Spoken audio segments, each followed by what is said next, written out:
Hello दोस्तों, मैं शुभम शर्मा मेरे YouTube channel chemistry education hub में आपका फिर से स्वागत करता हूं। जैसा कि दोस्तों अपन ने पिछले 3 वीडियो लेक्चर में केमिकल काइनेटिक्स स्टार्ट किए हुए हैं। 3 लेक्चर अपन ने केमिकल काइनेटिक्स के पढ़ लिए हैं, जिसमें से अपन ने केमिकल काइनेटिक्स रासायनिक बलगति के स्टार्टिंग के 2 पॉइंट रेट ऑफ रिएक्शन और second factor affecting rate of reaction, अपन ने ये 2 पॉइंट पिछले 3 वीडियो लेक्चर में डिस्कस कर लिए हैं। और लास्ट वीडियो लेक्चर में मैंने कहा था कि अपना आगे आने वाला लेक्चर बहुत ही इंपॉर्टेंट है, जो कि अपना 3rd टॉपिक कवर करता है। क्या? Mechanism of rate of reaction. ठीक है, अपन क्या पढ़ेंगे? क्रियाविधि पढ़ेंगे अपन। ये अपने आप में बहुत ही इंपॉर्टेंट टॉपिक है। इसके अंदर अपन क्या क्या पढ़ेंगे? इसके अंदर पढ़ेंगे अपन जीरो ऑर्डर रिएक्शन, सेकंड पढ़ेंगे फर्स्ट ऑर्डर रिएक्शन, थर्ड पढ़ेंगे अपन सेकंड ऑर्डर रिएक्शन, फोर्थ पढ़ेंगे अपन सूडो ऑर्डर रिएक्शन, और लास्ट पढ़ेंगे अपन Arrhenius theory.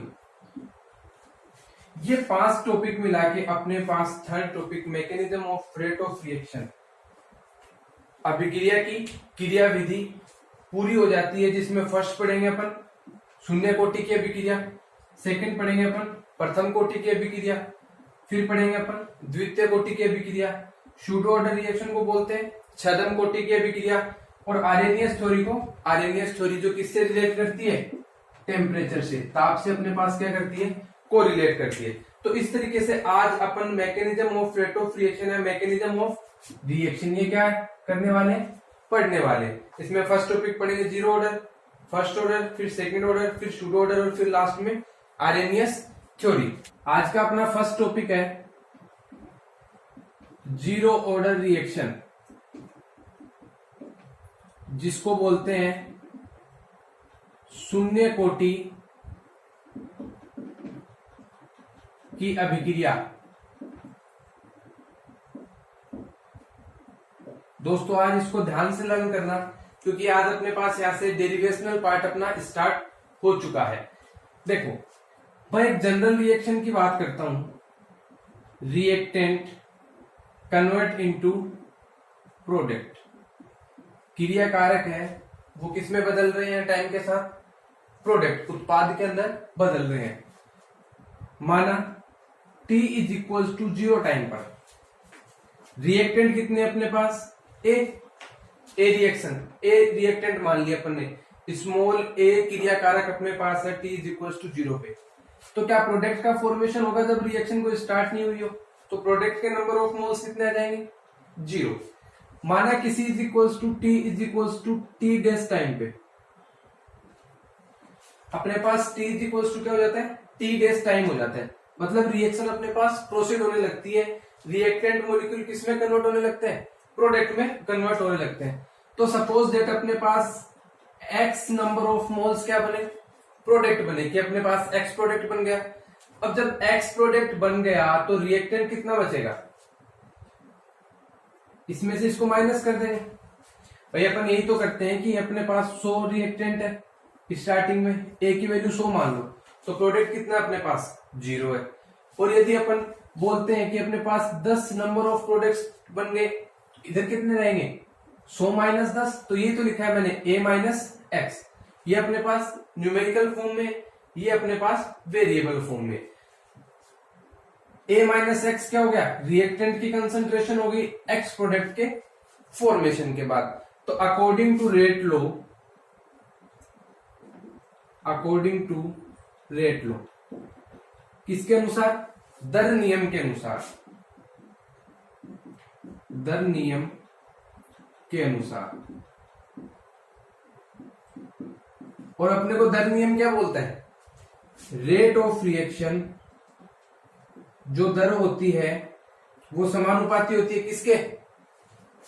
Concentration of reactant molecule, क्रियाकारक अणुओं की सांद्रता के समानुपाती होती है। अपन पीछे ये दर नियम के अनुसार पढ़ के आ चुके हैं। अब देखिए अपने पास कंसंट्रेशन दो है यहाँ पे, एक तो T इज इक्वल टू 0 समय पे, एक T is equal to T days time, मतलब कुछ ना कुछ रिएक्टेंट प्रोडक्ट अपने पास बन गया हो, तब रिएक्टेंट की कंसंट्रेशन क्या है। तो अब अपन यहाँ पे कौन से रिएक्टेंट की कंसंट्रेशन लेंगे, इसकी लेंगे या फिर अपन इसकी लेंगे। जहां पे अपने पास रिएक्टेंट की कंसंट्रेशन में चेंज आ रहा है अपन वो कंसंट्रेशन लेंगे। मतलब कंसंट्रेशन में चेंज यहाँ थोड़ी आ रहा है, यहाँ तो 100 रिएक्टेंट थे, 0 प्रोडक्ट था, चेंज अपने पास कहां पे आ रहा है, यहाँ पे आ रहा है। तो अपन क्या करेंगे, rate is directly proportional to concentration of A minus X. ये रिएक्टेंट की कंसंट्रेशन ले ली अपन ने, और जब प्रोपोर्शनल का साइन हटाते हैं तो अपने पास क्या आता है, रेट कांस्टेंट स्मॉल के और concentration of A minus x. अब देखिए कौन सी पढ़ रहे हैं, 0 ऑर्डर, तो इसका ऑर्डर कितना आएगा रेट लॉ के अकॉर्डिंग, 0। और देखो रेट को अपन क्या लिखते हैं, रेट को डिफाइन करते हैं अपन dc upon dt, change in the concentration with respect to time. यहां पे क्या कर रहे हैं अपन, x ले रहे हैं c की जगह, तो रेट को क्या लिख देंगे अपन, dx upon dt is equals to k a minus x की पावर 0। और मैंने मैथमेटिकल फॉर्मूले के अकॉर्डिंग क्या बताया था कि मैथमेटिकल में किसी की भी पावर 0 होती है तो उसकी वैल्यू कितनी होती है, 1। तो इसका मतलब a माइनस एक्स की पावर 0 की वैल्यू भी कितनी हो जाएगी, 1। तो देखिए यहां पुट कीजिए dx upon dt is equals to कितना आएगा, k। ये अपने पास आ गई इक्वेशन नंबर फर्स्ट। और इस इक्वेशन नंबर फर्स्ट को क्या बोलते हैं, अवकलित समीकरण। क्या बोलते हैं इसको, डिफरेंशियल इक्वेशन। क्यों, क्योंकि ये dx अपॉन dt डिफरेंशिएशन की फॉर्म में, अवकलन की फॉर्म में, इसलिए इसको क्या बोलते हैं, अवकलित समीकरण। देखिए आगे चलते हैं। अभी वेरिएबल को सेपरेट कर लीजिए, x के नीचे x के वेरिएबल्स लिए आइए, चर लिए आइए, और dt को इधर ले लीजिए। तो अपने पास फिलहाल x का कोई वेरिएबल नहीं है, तो अपन इसको क्या लिखेंगे, इक्वेशन नंबर 1 को dx is equals to k into dt। अब इसका क्या कर देते हैं, समाकलन कर देते हैं। समाकलन करने पर क्या करने पर, इंटीग्रेशन। तो देखिए इंटीग्रेशन करने पर अपने पास क्या आएगा, लिमिट आ जाएगी, dx is equals to k dt। और ये फॉर्मूला है dx का, क्या हो जाएगा, x, स्मॉल k कांस्टेंट है तो ये बाहर, और dt का कितना हो जाएगा, t, और प्लस में क्या जाएगा, क्योंकि विदाउट लिमिट का क्या है, इंटीग्रेशन है। यदि यहाँ पे लिमिट लिखी हुई होती तो अपने पास कांस्टेंट नहीं आता, विदाउट लिमिट का तो कुछ ना कुछ कांस्टेंट अपने पास आएगा, तो वो क्या आएगा, x is equals to kt plus C. That is equation number 2। अब देखिए अपने को क्या करना है, c की वैल्यू कैलकुलेट करनी है। तो फ्रॉम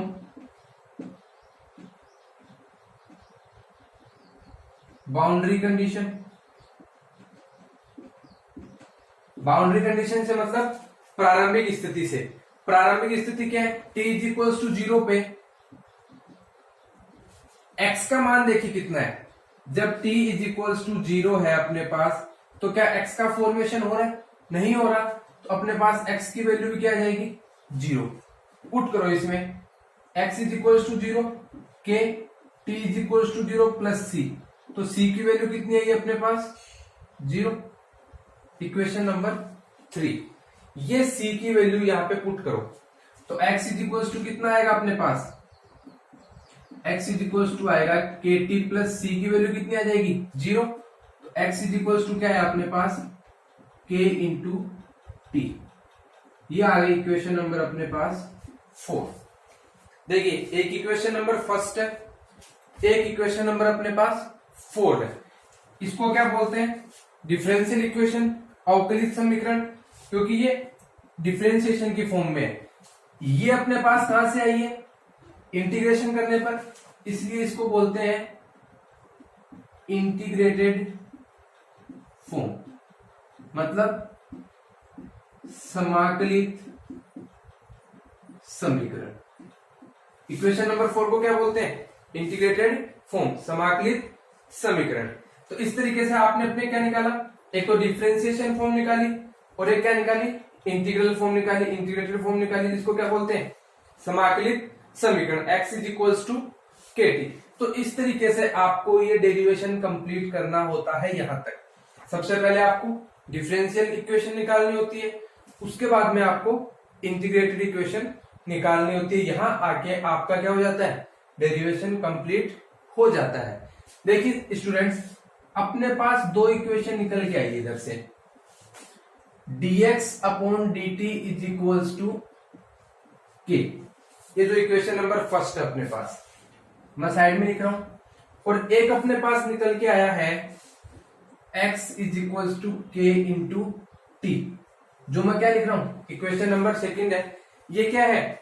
डिफरेंशियल इक्वेशन है। और ये क्या है अपने पास? इंटीग्रेटेड इक्वेशन है। अभी अपन आगे इसका हाफ लाइफ निकालते हैं, अर्ध आयु काल।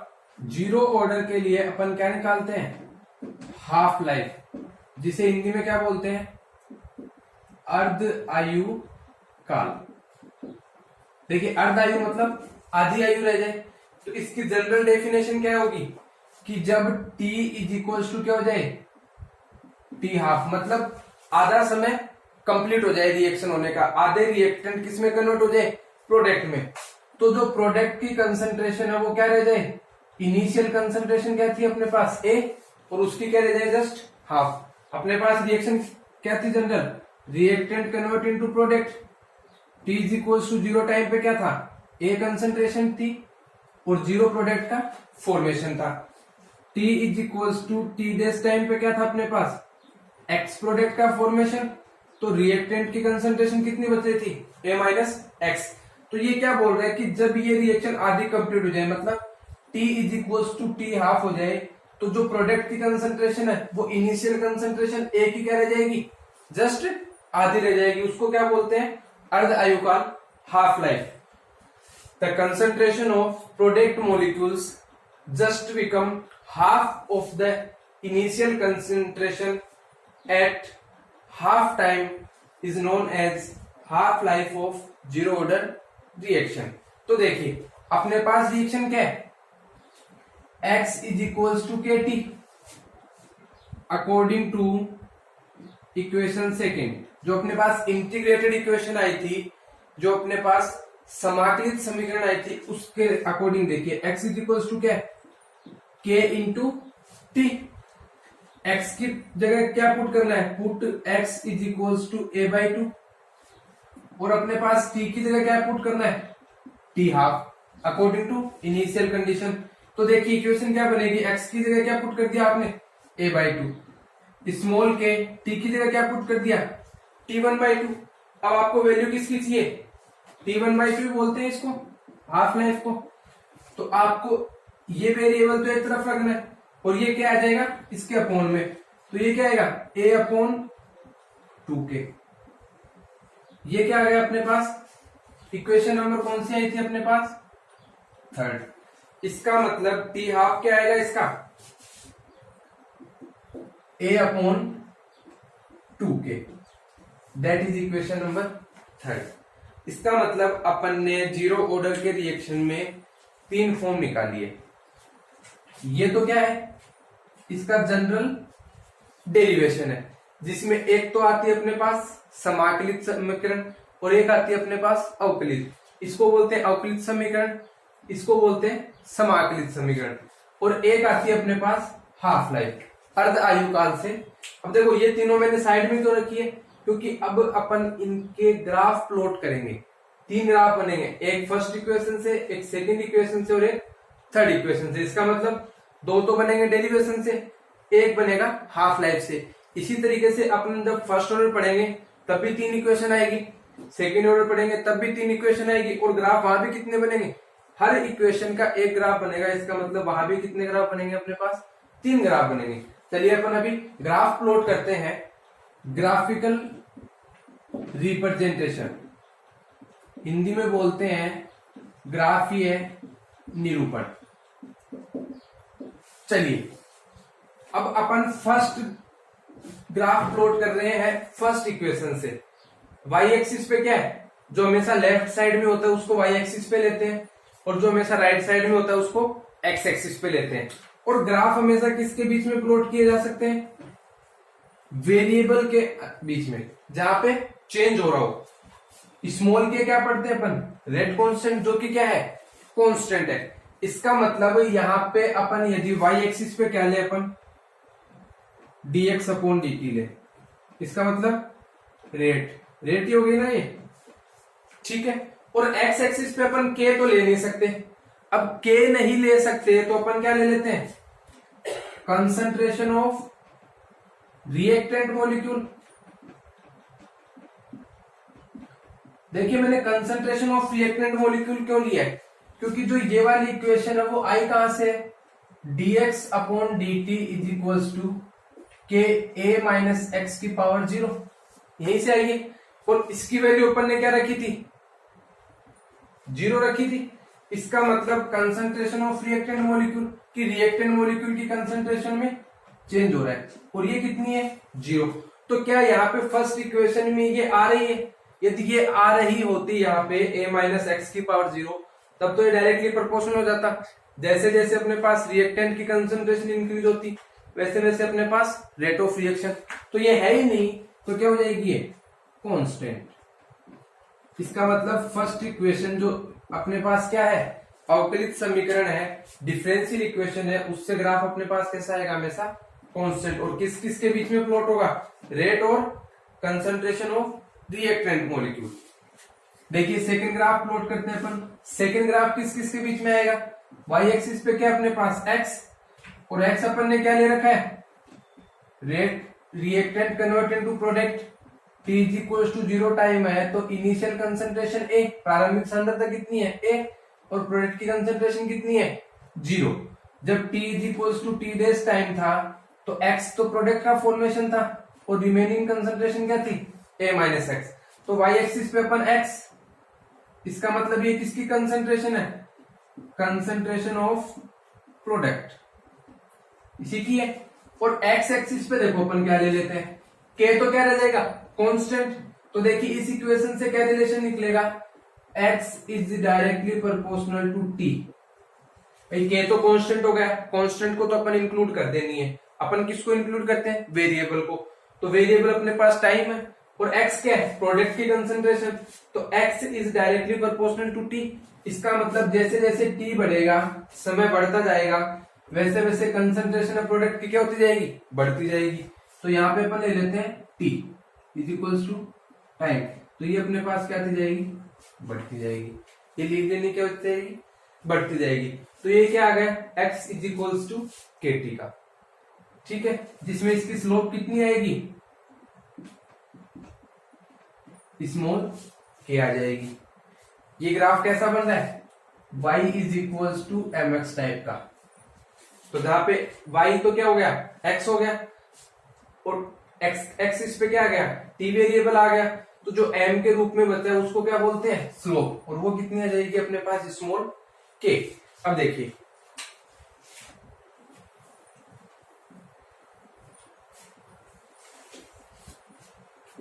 थर्ड ग्राफ किस किस के बीच में बनेगा,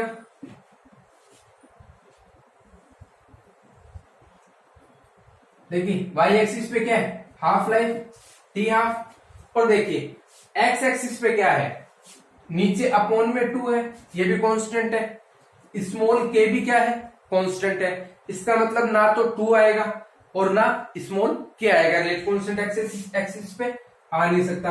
तो अब ऊपर क्या बचा, स्मॉल a, और देखिए स्मॉल a यहां से क्या है, रिएक्टेंट की कंसंट्रेशन, तो इसको क्या बोल सकते हैं अपन, कंसंट्रेशन ऑफ रिएक्टेंट मॉलिक्यूल, क्रियाकारक अणु की क्या है ये, सांद्रता। अब देखिए ये क्या हो जाएगा, यहां से क्या रिलेशन निकलेगा, t half is directly proportional to a. जैसे जैसे रिएक्टेंट की कंसंट्रेशन बढ़ेगी वैसे वैसे half life of zero order reaction क्या हो जाएगी, इंक्रीज। इसका मतलब यहां भी क्या आएगा, y is equals to m x plus type का ग्राफ। भाई इसको इससे तुलना कर लो, y is equals to m into x. तो x की जगह तो देखो क्या आ गया, a आ गया, y की जगह क्या आ गया, t हाफ आ गया। अब m की जगह क्या बचा, 1 अपॉन में 2k। तो इसकी स्लोप कितनी हो जाएगी, इसकी स्लोप हो जाएगी 1 अपॉन 2k। ठीक है, क्योंकि ये कांस्टेंट है और जो कांस्टेंट की फॉर्म में आता है उसको हमेशा क्या बोलते हैं अपन, स्लोप बोलते हैं। तो ये है अपने पास तीन ग्राफ। फर्स्ट ग्राफ आया रेट और कंसंट्रेशन ऑफ रिएक्टेंट मॉलिक्यूल, ठीक है, जो जहां पे चेंज आ रहा है। सेकंड आया है प्रोडक्ट की कंसंट्रेशन और टाइम के बीच में। और अपने पास थर्ड आया है टी हाफ और कंसंट्रेशन ऑफ रिएक्टेंट मॉलिक्यूल्स के बीच में। तीन अपने पास ये ग्राफ प्लॉट हुए हैं। एक जनरल एक नंबर का क्वेश्चन आपको ये भी पूछ सकता है आपको कि जीरो ऑर्डर रिएक्शन के एग्जांपल्स। तो मैं यहाँ पे आपको एग्जांपल्स बता रहा हूं, examples of zero order reaction. तो इसका फर्स्ट एग्जांपल है decomposition of HCl in the presence of sunlight. सूर्य के प्रकाश की उपस्थिति में HCl का वियोजन। इसका मतलब HCl टूटेगा किसके अंदर, H2 प्लस Cl2 के अंदर। और यदि इसको बैलेंस करें तो यहाँ 2 आ जाएगा। और ये किसकी प्रेजेंस में होगा, सनलाइट, H nu। इसको बोलते हैं प्रकाश की उपस्थिति। तो अब ये जो रिएक्शन है वो ना तो रिएक्टेंट पे HCl पे डिपेंड करेगी, ना प्रोडक्ट जो अपने पास H2 और Cl2 आ रहा है, ये जनरली किस पे डिपेंड करेगी, H nu पे। प्रकाश की जो इंटेंसिटी है, इंटेंसिटी ऑफ लाइट पे डिपेंड करेगी। इसका मतलब ये क्या हो जाएगी, जीरो ऑर्डर। और यदि अपन सेकंड एग्जांपल की बात करना चाहें तो of NH3 in the presence of catalyst. उत्प्रेरक की उपस्थिति में अमोनिया का वियोजन। तो अमोनिया का वियोजन कैसे होगा, NH3 convert into N2 plus 3H2। और यहाँ पे क्या लगा देंगे अपन, 2 लगा देंगे रिएक्शन बैलेंस करने के लिए। और जो इस रिएक्शन में कैटालिस्ट काम आते हैं वो क्या क्या आते हैं, निकल, प्लेटिनम और पैलेडियम। तो आपके पास एक नंबर का क्वेश्चन आ जाए, वो आपको जीरो ऑर्डर के एग्जांपल पूछे तो दोनों डीकंपोजिशन होगा। एक सनलाइट की प्रेजेंस में होगा, तो सनलाइट की प्रेजेंस में किसका होगा, HCl का। और प्लेटिनम, निकल और पैलेडियम मतलब कैटालिस्ट की प्रेजेंस में डीकंपोजिशन किसका होगा, हमेशा अमोनिया का। इसको क्या बोलते हैं, अमोनिया। ठीक है, अपने पास इस तरीके से जीरो ऑर्डर की अभिक्रिया, जीरो ऑर्डर रिएक्शन, शून्य कोटि की अभिक्रिया क्या हो जाती है, कंप्लीट हो जाती है। जनरली ये 3 इक्वेशन बनेगी। ये 3 इक्वेशन अपने को निकालनी है। सबसे पहले अपने को डिफरेंशियल इक्वेशन निकालनी है, अवकलित समीकरण। सेकंड अपने को इंटीग्रेशन करना है, वहां से अपने को C कांस्टेंट आएगा, C की वैल्यू निकालनी है। और फिर अपने को क्या निकालनी है, इंटीग्रेटेड इक्वेशन, समाकलित समीकरण। तो 2 तो ये हो गई। इसको याद रखने का तरीका यही है कि पहले अपने को क्या निकालना है, सबसे पहले अवकलित समीकरण, उसके बाद में अवकलन के बाद में समाकलन करेंगे। समाकलन के अंदर अपने पास कांस्टेंट C आएगा, C की वैल्यू निकालेंगे अपन इनिशियल कंडीशन से, बाउंड्री कंडीशन से। तो वहां से अपने पास क्या आ जाएगी, समाकलित समीकरण आ जाएगी। और थर्ड अपने पास क्या आ जाएगा, हाफ लाइफ मतलब अर्धायु काल से। डेफिनेशन सबके लिए सेम रहेगी जो मैंने स्टार्टिंग में बताई थी, बस ये इक्वेशन चेंज होती जाएगी। 3 इक्वेशन बनेगी और कितने ग्राफ बनेंगे, 3 ही अपने पास ग्राफ बनेंगे। पर ऐसे ही अपन एग्जाम्पल पढ़ेंगे फर्स्ट ऑर्डर के भी। तो अपने पास जो एक परफॉर्मा तैयार हुआ वो क्या हुआ, सबसे पहले अपने को अवकलित समीकरण निकालनी है, दूसरा अपने को समाकलित समीकरण निकालनी है, और तीसरा अपने को अर्धायु काल निकालना है। इंग्लिश मीडियम वालों के लिए सबसे पहले अपने को डिफरेंशियल इक्वेशन, उसके बाद में इंटीग्रल इक्वेशन, उसके बाद में अपने को हाफ लाइफ, फिर उसके बाद में 3 ग्राफ प्लॉट करने, 3 ग्राफ निरूपण दर्शाने, और उसके बाद में अपन 2-2, 3-3 हर इक्वेशन के, हर ऑर्डर की रिएक्शन के क्या पढ़ेंगे, एग्जांपल्स पढ़ लेंगे। इस तरीके से अपना जीरो ऑर्डर रिएक्शन का कंप्लीट हो जाता है। इनके न्यूमेरिकल्स जीरो ऑर्डर के, फर्स्ट ऑर्डर के और सेकंड ऑर्डर के मैं एक लेक्चर में एक साथ बताऊंगा सारे फॉर्मूले समझा के कि अपन ने अब अपने को ये फॉर्मूले याद रखने पड़ेंगे। यहाँ से न्यूमेरिकल्स भी बनते हैं और अपन न्यूमेरिकल्स रीड भी करेंगे, सोल्व भी करेंगे न्यूमेरिकल्स को।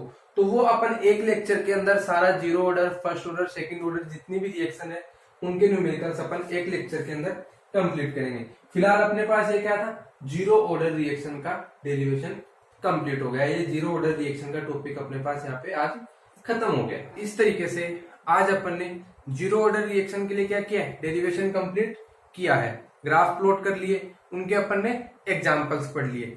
कल के वीडियो लेक्चर में, केमिकल काइनेटिक्स के लेक्चर में अपन पढ़ेंगे derivation of first order reaction, प्रथम कोटि की अभिक्रिया की क्रियाविधि। तो गाइस, आपने यदि चैनल केमिस्ट्री एजुकेशन आपको सब्सक्राइब नहीं किया है तो आप सब्सक्राइब कर दीजिए, जिससे आपको लगातार आने वाले नए वीडियोस तुरंत प्रभाव से मिलते रहे और आप इजीली इनको रीड करके एग्जाम में स्कोर करते रहें। वीडियो देखने के लिए थैंक यू सो मच, बहुत बहुत आभार।